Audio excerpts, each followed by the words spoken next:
السلام عليكم ورحمة الله وبركاته. إن الحمد لله نحمده ونستعينه ونستغفره ونؤمن به ونتوكل عليه ونعوذ بالله من شرور أنفسنا ومن سيئات أعمالنا. من يهده الله فلا مضل له ومن يضلل فلا هادي له. وأشهد أن لا إله إلا الله وحده لا شريك له وأشهد أن محمدا عبده ورسوله. أما بعد، وقال تعالى في القرآن الكريم القرآن المجيد: أعوذ بالله من الشيطان الرجيم. بسم الله الرحمن الرحيم. يا أيها الناس اتقوا ربكم الذي خلقكم من نفس واحدة وخلق منها زوجها وبث منهما رجالا كثيرا ونساء واتقوا الله الذي تساءلون به والأرحام إن الله كان عليكم رقيبا. وقال أيضا: يا أيها الذين آمنوا اتقوا الله حق تقاته ولا تموتن إلا وأنتم مسلمون.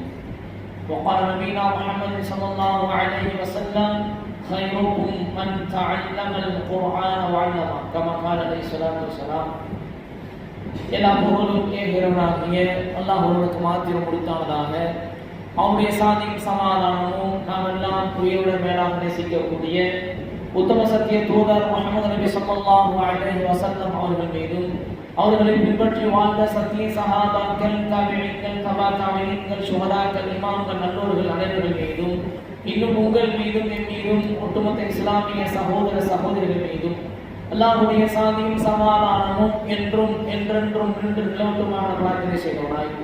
அன்பான இஸ்லாமிய சொந்தங்களே, உறவுகளே, நாம் நேற்றைய தினத்தில் ஒரு மூமினுடைய உயிர் பிரியக்கூடிய தருணம் எப்படி இருக்கும், அவன் நல்ல ஒரு அடியானாக இருந்தால் அவனுடைய அந்த வருஷக்கூடிய வாழ்க்கை, கபருடைய வாழ்க்கை எப்படி அமையும் என்பதை சுருக்கமாக பார்த்தோம். அந்த அடிப்படையில் ஒரு பாவியினுடைய உயிர் பிரியக்கூடிய தருணம் எப்படி இருக்கும் என்பதாக அல்லாஹ்வுடைய தூதர் ஸல்லல்லாஹு அலைஹி வஸல்லம் அவர்கள் தொடர்ந்து சொல்லும் பொழுது, நிராகரிக்கக்கூடியவன், ஒரு பாவியாக இருக்கக்கூடியவன், மார்க்க சட்ட திட்டத்தை ஏற்று வாழாமல் தாண்டோடித்தனமாக வாழக்கூடிய ஒரு பாவியினுடைய உயிரை பிரியக்கூடிய அந்த சமயத்தில் கரு நிறத்தில் விகாரமான தோற்றத்தில் சில மலக்குகள் வருவார்கள்.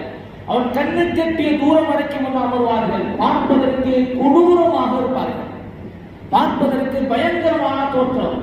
உயிரை எடுக்கக்கூடிய அந்த மலர் அவன் கருணாவில் வருவார், வந்து அமர்வார், வந்து அமர்ந்து சொல்வார், உயிரை கைப்பற்றும் போது சொல்வார்: கெட்ட ஆன்மாவே, உலகத்தில் வாழ்ந்த மோசமான ஆன்மாவே, அல்லாஹ்வுடைய புறத்தில் இழிவின் பாலும் கோபத்தின் பாலும் வெளியவா, அல்லாஹ்வுடைய கோபத்தின் பாலும் அவனுக்கு சாட்டியிருக்கூடிய இழிவின் பாலும் வெளியவா என்று சொன்னவுடன் அந்த உயிரானது ஓடி ஒளிந்து உடலுக்குள்ளே ஒளிந்து கொள்வதற்கு இடத்தை தேடும். எங்கு ஓடியும் முடியாது. பிறகு என்ன நடக்கும் என்று சொன்னால், மலக்கு அந்த உயிரை பிடுங்குவார்கள். எப்படி என்றால், ஒரு கம்பளி போர்வையை தண்ணீரில் நினைத்து விட்டால் அதை ஒவ்வொரு சில முடிகளாக, தெரியுமா இல்லையா, ஒவ்வொரு நார்கள், அந்த நார் தண்ணீரில் முழுமையாக முக்கப்பட்டால் எப்படி ஒன்றோடு ஒன்றாக ஒட்டிக்கொள்ளும். அதை தனியாக பிரித்து எடுப்பது என்பது மிக சிரமமான ஒன்று. அதை தனியாக பிரித்து எடுக்கும் பொழுது பக்கத்தில் இருக்கக்கூடிய மற்றதும் அப்படியே சேர்ந்து பிரித்து வரும். அதே போன்ற அவருடைய உயிரானது அப்படியே பிடிக்கப்படும், அப்படி உருவப்படும். இன்னும் விளக்கமாக சொல்வதாக இருந்தால், ஒரு நல்ல ஆடையை, ஒரு காட்டனாக இருக்கக்கூடிய கம்பளியாக இருக்கக்கூடிய ஆடையை தண்ணீரில் நினைத்து அப்படியே அதை முள்வெளியில் போட்டு எடுத்தால் எப்படி அது கிழிந்து நார் நாராக சின்ன பின்னமாக வருவோம், அதே போன்ற அந்த உயிரானது மிகவும் கொடுமையாக பிடுங்கப்பட்டு வலி வேதனையோடு வெளியே வரும். அப்படிப்பட்ட உயிரை எடுப்பார்கள். எடுப்பது மாத்திரமல்ல, எடுத்து உள்ளதிலேயே துர்நாட்டம் அடிக்கக்கூடிய, நாட்டம் வீசக்கூடிய, பிணத்தை விட கடுமையான வாழை அடிக்கக்கூடிய ஒரு துணியில் அதை போட்டுவார்கள். போர்த்தி அதை எடுத்துச் செல்வார்கள் முதல் வானத்திற்கு எடுத்துச் சென்றால் அந்த நாற்றம் தாண்டாமல் அங்கு இருக்கக்கூடிய முதல் வானவர்கள் கேட்பார்கள்: யாருடைய உயிர் இது என்று கேட்கும்போது சொல்வார்கள்: உலகத்தில் வாழ்ந்த கெட்ட ஆன்மாவுடைய உயிர், உலகத்தில் வாழ்ந்த கெட்ட அடியான். அவனுக்காக வேண்டி அந்த வானம் திறக்கப்படாது. பிறகு அவன் உயிரானது என்ன செய்யப்படும் என்று சொன்னால் அந்த உயிர் தூக்கி வீசப்படும். அவன் உயிர் தூக்கி வீசப்படும், அங்கிருந்து அப்படியே வீசப்படும். அல்லாஹ் பாதுகாக்க வேண்டும். அல்லாஹ்வுடைய தூதர் வானம் திறக்கப்படாது என்று சொல்லிவிட்டு இந்த ஆயத்தை ஓதினார்கள். இன்னல்லதீன கذبوا بآياتنا, எவர்கள் நம்முடைய ஆயத்துகளை புறக்கணிப்பார்களோ, வஸ்தக்பரு அன்ஹா, இன்னும் அதை ஏற்பதை விட்டும் பெருமை அடிப்பார்களோ, லா துஃபத்தஹு லஹும் அபவாபுஸ் ஸமா, அவர்களுக்காக வேண்டி வானத்துடைய கதவுகள் திறக்கப்படாது. வலா யதுகுலூனல் ஜன்னah, அவர்கள் சொர்க்கத்திற்குள் நுழைய மாட்டார்கள். ஹத்தா, எதுவரை என்று சொன்னார் அல்லாஹ் ரப்பல் ஆலமீன் உதாரணத்தை சொல்கிறார். அவர்கள் எதுவரை சூனத்தில் நுழைய மாட்டார்கள் தெரியுமா? ஹத்தா யலிஜல் ஜமலு ஃபீ சம்மில் கியாத், ஊசியினுடைய அந்த துவாரத்தில் ஒட்டகம் நுழையாத வரை அவன் சூனத்துக்குள் நுழைய மாட்டான். ஊசியினுடைய அந்த துவாரத்தில் ஒட்டகம் நுழைய முடியுமா? சாத்தியமே இல்லாத ஒன்று, சாத்தியமே இல்லாத ஒன்று. அப்ப சாத்தியமே இல்லாதது ஊசியுடைய அந்த துவாரத்தில் ஒட்டகம் நுழைஞ்சுனா சொர்க்கத்துக்கு போகலாம். இது என்னங்க அநியாயமா இருக்கு, கேட்போமா இல்லையா? இது என்னங்க இது? அது எப்படி ஒரு சின்ன துவாரத்துக்குள்ள போக முடியும்? ஒரு ஒட்டகம் எப்படி சின்ன ஊசியுடைய துவாரத்தில் நாம பார்த்திருப்போம்.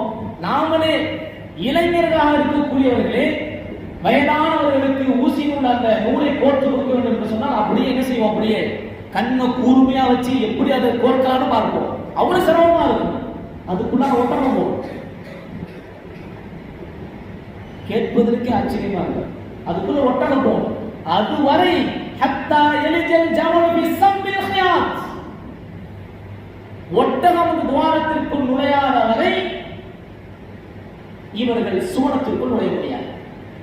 கேட்கலாம், என்னங்க இது அநியாயமா இருக்குது, என்னங்க இது? உலகத்தில் வாழும் பொழுது பாவம் செய்தாய் அல்லவா, குர்ஆன் உனக்கு ஓதி காமிக்கும் பொழுது அதை அலட்சியப்படுத்தினாய் அல்லவா, உனக்கு அல்லாஹ்வுடைய தூதருடைய போதனை சொல்லும் பொழுது அதை தூக்கி வீசினாய், பள்ளிக்கு அழைப்பு கொடுக்கும் போது அழைப்புக்கு நீ வரவில்லை, உன்னுடைய பாவங்களை சுட்டி காமித்து திரித்துக் கொள் என்று சொல்லும் பொழுது நீ திமிரு பிடித்து அலைந்தாய். அதே மாதிரிதான் கதாலிக நஜிஸில் முஜ்ரிமீன், அப்படிதான் பாவிக்கு நாங்க கூலி கொடுப்போம். என்ன செய்வேன்? அப்படிதான் நாங்கள் பாவிக்கு கூலி கொடுப்போம். அல்லாஹ் பதிவு செய்கிறார். இது என்னங்க என்று கேட்டால் அப்படிதான். உலகத்தில் எவ்வளவோ விஷயங்கள் உனக்கு சொல்லிக் கொடுக்கப்பட்டது, எத்தனையோ விஷயங்கள், இது பாவம், இது ஹராம், இதுதான் ஹலால், இது செய்யக்கூடாது, இது செய்யணும் என்று உனக்கு வழிகாட்டப்பட்டது. நீ அதை செய்யவில்லை, அதற்கு நீ செவிமடுக்கவில்லை. இப்ப என்ன இது? எப்படிங்க ஊசியுடைய வாரத்தில் ஒட்டகம் போடுறதுனா எப்படிங்க நடக்கும்? கதாலிக்கு அப்படிதான், அப்படித்தான் பாவிகளுக்கு நாங்க கூலி கொடுப்போம். அல்லாஹ் பதிவு செய்கிறான். அல்லாஹ்வுடைய தூதர் ஸல்லல்லாஹு அலைஹி வஸல்லம் இந்த வசனத்தை ஓதிவிட்டு பிறகு சொன்னார்கள், அல்லாஹ் பிறகு அவனை சிஜ்ஜீன் என்ற தீயவர்களுடைய தீயவர்களுடைய அந்த பதிவேட்டில் அவனை பதிய சொல்லிவிடுவார். இந்த பதிவேடானது பூமியுடைய அடிப்பகுதியில் உள்ளதாக பதிவு செய்கிறார்கள். பூமியுடைய அடிப்பகுதியில் இருக்கக்கூடிய தீயவர்களுடைய பதிவேடு, இதில் அவனுடைய பெயரை அல்லாஹ் ரப்பல் ஆலமீன் பதிவு செய்ய விட்டு விடுவான். பிறகு முதல் வானத்திலிருந்து அவன் சிஜ்ஜீன் என்ற அந்த இடத்திற்கு அவன் தூக்கி வீசப்படுவான். அனுமதி கொடுக்கப்படாது, தூக்கி எறியப்படுவான். பிறகு அல்லாஹ்வுடைய தூதர் இந்த ஆயத்தை ஓதினார்கள். மை யுஷ்ரிகு பில்லாஹ், யார் அல்லாஹ்வுக்கு இணை வைப்பார்களோ ஃபகஅன்னமா ஹர்ர மினஸ் ஸமா, அவர்கள் எப்படிப்பட்டவர்கள் என்று சொன்னால் வானத்திலிருந்து அவர்கள் கீழே விழுந்தவர்களை போன்று ஆகிவிடுவார்கள். வானத்திலிருந்து கீழே விழுந்தவர்களை போன்று அவர்கள் ஆகிவிடுவார்கள். ஃபதஹ்தஃபுஹு தைர், பறவை அவனை கொத்தி சென்றதை போன்று ஆகிவிடுவார்கள். அல்லது தஹ்வி பிஹி ரீஹு ஃபீ மகானின் ஸஹீஹ், அப்படி இல்லை என்று சொன்னால் வெகு தூரத்தில் அவனை காற்று அடித்து சென்றதை போன்று அவன் ஆகிவிடுவான் என்பதாக அல்லாஹ்வுடைய தூதர் இந்த வசனத்தை ஓதி காமித்தார்கள்.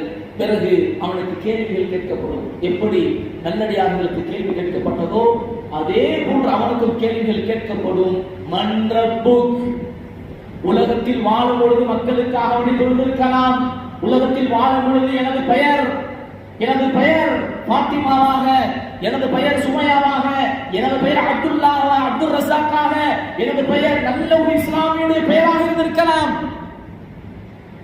ஆனால் மார்க்கத்தின் அடிப்படையில் வாழவில்லை, மார்க்க கல்வியை படிக்கவில்லை, குர்ஆனோடு தொடர்பில்லை, ஹதீஸோடு தொடர்பில்லை, பள்ளியோடு தொடர்பில்லை, பாவம் பாவம் பாவத்திலேயே வாழ்ந்தல் மரணத்திற்கு என்று சொன்னால் மன்றப்பு கேட்கக்கூடிய கேள்விக்கு அவர் சொல்லக்கூடிய வார்த்தை ஹா ஹா லாதிரி, எனக்கு வந்த நாசமே, எனக்கு வந்த கைசேதமே, எனக்கு தெரியாதே என்று பதில் சொல்லுவான். பிறகு கேட்கப்படும் அமாதீனும், உனது மார்க்கம் என்ன?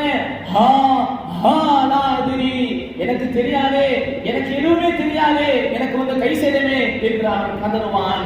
மாஹாத ரஜுல்லதி புஇத ஃபீக்கும், அல்லாஹ்வுடைய தூதரை காமிக்கப்படும் யார் இவர்?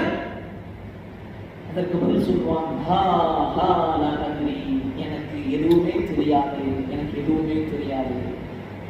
பிறகு வானத்திலிருந்து ஒரு சத்தம் வரும். ஃபதுனாதி முனாதி மினஸ் ஸமா, வானத்திலிருந்து ஒரு அழைப்பாளர் சொல்வார், அவனோ பொய் உரைத்து விட்டான், அவனோ பொய் சொல்லிவிட்டான், அவனிடத்திலே கேட்கப்பட்ட எல்லா கேள்விகளுக்கும் பொய் சொல்லிவிட்டான், அவனுக்கு நீங்கள் நரகத்துடைய விரிப்பை விரிங்கள், நரகத்துடைய விரிப்பை விரித்து விடுங்கள், அவனுக்கு நரகத்துடைய ஆடையை அவனுக்கு அணிவித்து விடுங்கள், நரகத்தினுடைய வாயிலிருந்து ஒரு கதவை அவனுக்கு தெரிந்து விடுங்கள். அல்லாஹ் பார்த்தா கபருடைய வேதனை மிகப்பெரிய வேதனை. நரகத்தில் இருக்கக்கூடிய ஆடை, நரகத்தில் இருக்கக்கூடிய விரிப்பு, நரகத்தினுடைய கதவு திறந்து விடப்பட்டது என்று சொன்னால் அந்த நிலைமை என்னவாகும்? அன்பான இஸ்லாமிய சொந்தங்களின் உறவுகளே, பிறகு அவனை நோக்கி துர்வாடை அடிக்கக்கூடிய அழுக்கான ஆடைகள் அணிந்து நாட்டம் வீசக்கூடிய ஒரு மனிதர் வருவார். அவனுக்கு அருகாமையில் வருவார். வந்து சொல்லுவார், கேடு தரக்கூடிய இந்த நாளை நினைவூட்டுவதற்காக வேண்டி உனக்கு நன்மாராயம் நான் சொல்கிறேன், உனக்கு கேடுதான். அவன் கேட்பான், யார் என்று கேட்பான், யாரப்பா நீ, யார் நீ? எப்படி நல்ல அடியார்களுக்கு நறுமணமான ஒரு மனிதர் வந்து சொன்னாரோ நான் தான் நீ செய்த நல்ல அமல் என்று, அதே போன்று அந்த மனிதர் சொல்வார், நான் தான் நீ செய்த தீய அமல், தீய செயல்கள். இரவில் எவ்வளவு தீமை செய்தாய், தனிமையில் எவ்வளவு தீமை செய்தாய், மக்கள் பார்க்கவில்லை என்று எவ்வளவு தீமை செய்தாய், அல்லாஹ் பார்த்தான், அல்லாஹ் பார்த்தான். எத்தனையோ கேமராக்களுக்கு முன்னால் நீ பாவம் செய்வதற்கு பயந்தாய், எத்தனையோ கேமராக்களுக்கு முன்னால் நாம் மக்களிடத்திலே நாம் மாட்டிவிடுவோம் என்று அதை தவிர்த்து இருந்தாய். உன்னுடைய தோல்புகத்தில் அல்லாஹ் 2 வழக்குகளை அல்லாஹ் நியமித்து வைத்திருக்கிறான். கிராமன் காத்திபீன் என்ற 2 வழக்குகள். ஒரு வார்த்தையின் நாவிலிருந்து வெளியே வந்தால், சின்ன ஒரு வார்த்தை, ஒரே ஒரு சின்ன வார்த்தை வெளியே வந்தாலும் அந்த வழக்குகள் எழுதிடுவார்கள்.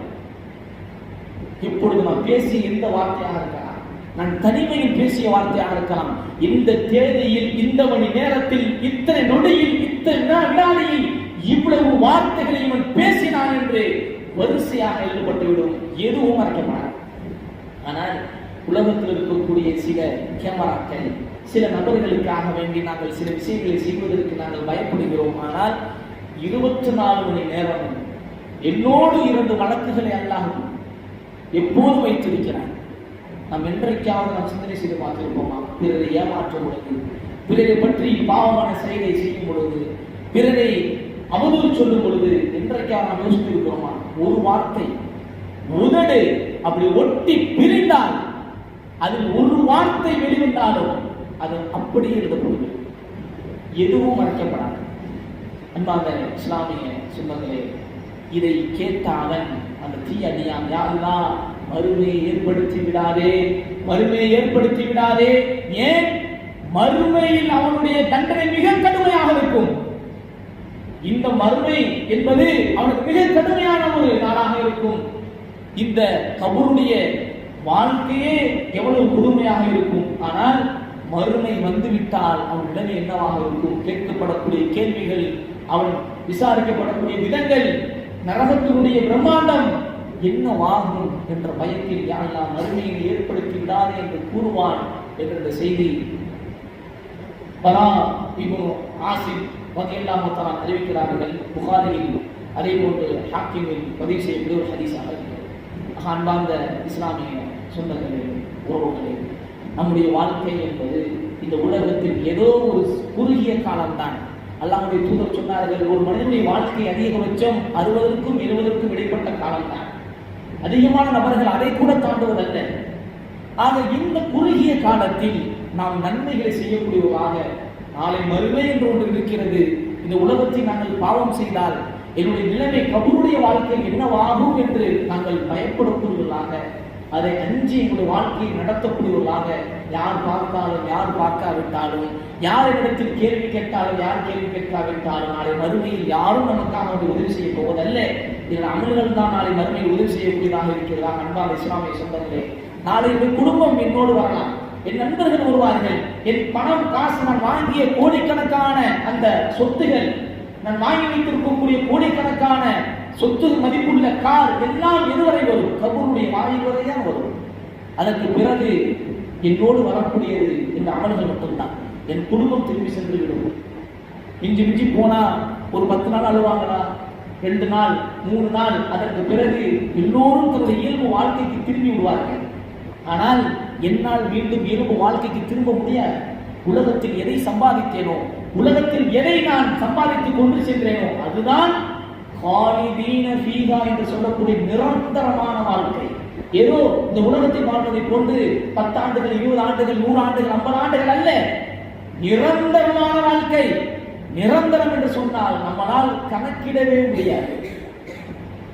அப்படிப்பட்ட ஒரு வாழ்க்கையின் பக்கம் நாங்கள் செல்ல போகிறோம் என்று சொன்னால், என்னோடு கூட வருவது நான் செய்த நல்ல அமல்கள் மட்டும்தான், நான் சேகரித்து வைத்திருக்கக்கூடிய நல்ல அமல்கள் தான். ஆக இதை நாங்கள் விளங்கிக் கொண்டால், இதை நாங்கள் உண்மையில் விளங்கிக் கொண்டால், இந்த உலகத்தை நாங்கள் கண் விழித்து நிற்போம் என்று சொன்னால், கண்டிப்பான முறையில் நாளை மறுமைக்கான சேகரிப்பை நாங்கள் செய்ய ஆரம்பித்து விடுவோம். அன்பார்ந்த இஸ்லாமிய சொந்தங்களை, இந்த உலகம் நம்மை ஏமாற்றிவிட வேண்டாம். உலகம் இதுதான் நிரந்தரம் என்ற அடிப்படையில், மரணமே நமக்கு வராது என்ற அடிப்படையில் நாங்கள் இந்த உலகத்தில் பாவச்சுமையை மட்டும் சுமந்து வாழ்ந்துவிட வேண்டாம். அல்லாஹ் ரப்பல் ஆலமீன் நமது பாவங்களை நாம் மன்னித்தவர்கள் வேண்டும். அல்லாஹ் ரப்பல் ஆலமீன் நாளை மறுமையில் நமது பாவங்களை மன்னிக்க வேண்டும். கபருடைய வாழ்க்கை என்பது நல்ல ஒரு சுகமான ஒரு வாழ்க்கையாக நமக்கு அமைந்திட எவ்வளவு அமல்களை செய்ய வேண்டுமோ அவ்வளவு அமல்களை செய்வோம். அல்லாஹ் ரப்பல் ஆலமீன் நம்முடைய கபருடைய வாழ்க்கையை நல்ல ஒரு அழகான ஒரு வாழ்க்கையாக, நல்ல ஒரு சுகமான ஒரு வாழ்க்கையாக, இந்த உலகத்தில் வெற்றி பெற்று கபூரிலே வெற்றி பெற்று நாளை மறுமையில் வெற்றி பெறக்கூடிய நல்லடையாளமாக அல்லாஹ் ரப்பல் ஆலமீன் உங்களையும் மக்களுடைய வேண்டும் என பிரார்த்தனை செய்வோம். உரையை நான் நிறைவு செய்கிறேன். அஸ்ஸலாமு அலைக்கும் வரஹ்மத்துல்லாஹி வபரகாத்துஹு.